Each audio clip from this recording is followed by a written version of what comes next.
ای که به کدام انگیزه برآمده بودن نمیفهمیمشون. ما با کمپین کردیم یک 4 ماه 3 ماه پیشتر که مردم بیایید تا شبی وضعیت ببینیم دنیا با چه رقم است، بیایید از این گپ دوست بکشی، ولی حالا با صدای موسفید کس گپ نمیگه. همراه جبهه مقاومت پیوسته بودن و در کوه‌ها دیگر بودن.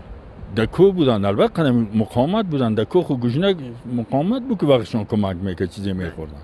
ما نام یک کمیسیون جور شدیم. خوب بسیار خوب. چند تا مسافرها در قریه کمیسیون جور شدیم، در مسجدها رفتیم پیام دادیم که اون مردم بیاییم و شما می اوضاع را سیل کنیم. اوضاع را دیده بی چی میکنید این کوه کمر ما دور میکنی؟ این چی گپ است که میری؟ دیگه بیایی تا شوی. چی میگفتن در جواب شما؟ در جواب شما ما این کمر ما را بسته کردیم، ما این انگیزه را داریم، مرا آمدیم دیگه. او را از طریق اقاربای خود میگفتن. ما والا که تلفنش هم می‌داشتیم، ما بخش جنگ می‌زدیم یا پرسونش هم می‌کردیم. بیایی نکنی، بس کنی ولی خدا را داره، جوانای ما را نکشی، ناحق نکشیشون.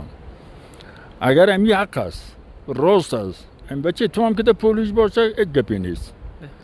بچه تو در خارج میخونه، اونجا میاد دکترا با بگیره، بچه مرا بکشیده ایجا، نکنی ولی از خدا. ما با پیام ما با مواز که نکن، بس کن دیگه. مردم بسیار جگرخون است.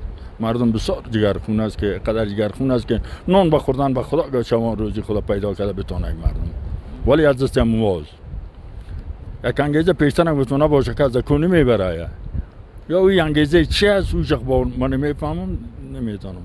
و دیگه پیام ما به امارات اسلامی، ما مسلمان هستیم، لا اله الا الله محمد رسول الله، شما هم فضل خدا مسلمان هستید دیگه. سر این مردم رحم بکنید، ترحم بکنید.